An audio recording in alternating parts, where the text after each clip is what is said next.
Migpadalayang letter in Department of Public Works and Highways o DPWH Pampanga 1st District Engineering Office, City of San Fernando, Mayorville, Makaluwag, inyang October 10.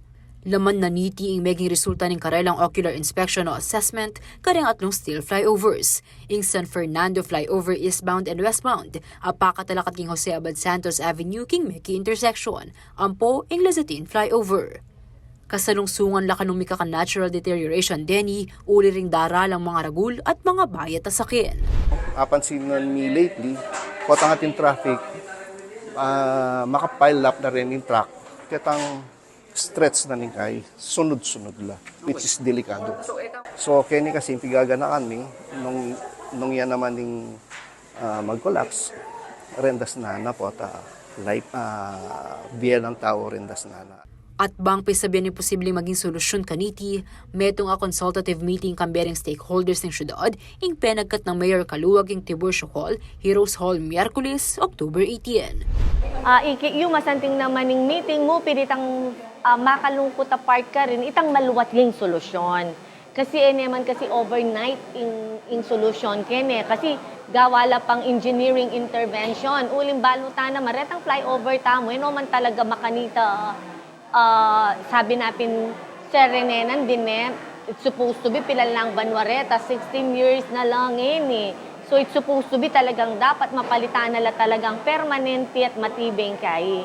Etamo buring ating mga aksidente niya, kailangan kaming kimot at panigaralan niyang masalese itang alang mapapahamak. King may sabing pulong, may miyalang munikala ding eksperto, business sector ang pangaliwa pang aguman nung makanano yung solusyonan ng estado derang flyovers, bang ali maging malalayang epekto na niti, king kimut ng ekonomiya, kabilyan ng trapiko at seguridad derang motorista. Mapilan ka rin nilatag ng rekomendasyon ni City of Public Order and Safety Coordinating Office o CPOSCO, in installation of vertical clearance, implementation of track ban at Jose Abad Santos Avenue or JASA, coordination with NLEX for diversion, postponement of MacArthur Highway Road rehab near JASA, at reinforcement of engineering interventions at the flyovers. Nasa na namang Mayor Kaluwag, yung kaligtasan at kapakanan ding balang Fernandino at Fernandina at aliwa pang memalin.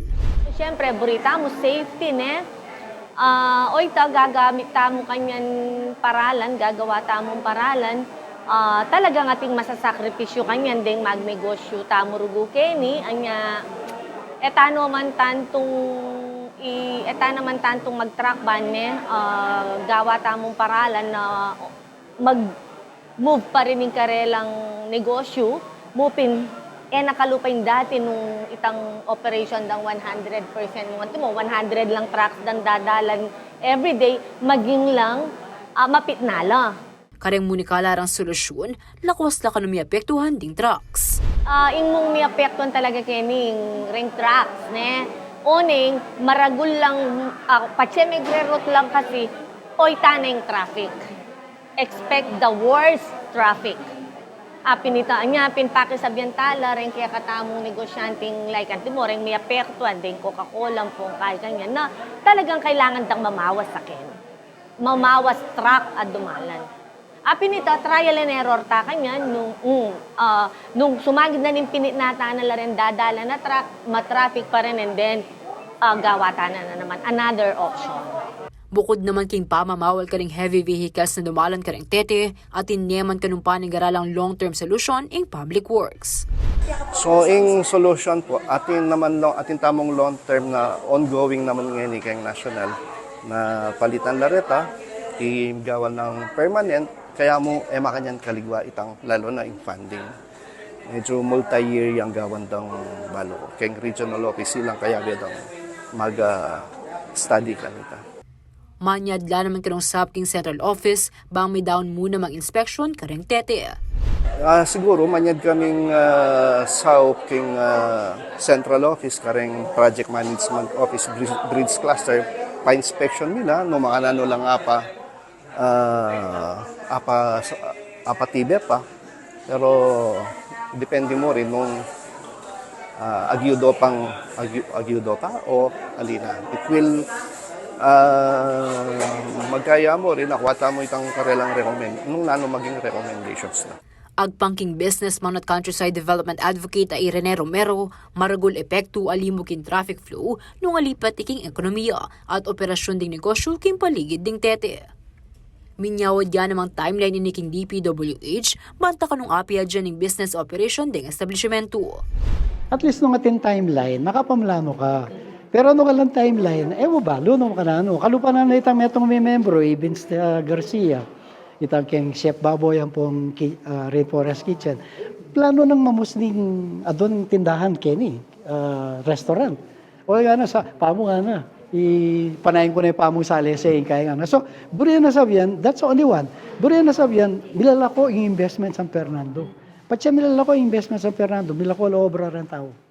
Samantala, pepasyag na namang Mayor Kaluwag na babalakan daw magpaluwal executive order para king implementasyon ng 4 na aldo obra karyang opisina ng lokal na Kapanibalan. Gawa tamong executive order na mag 4 days mo ing pamaglub. Keti syudad ne, kening office tam keni, magumpisang 7 a.m. to 7 p.m. Baka nita makasahop tamo keng mabawas ing traffic ne.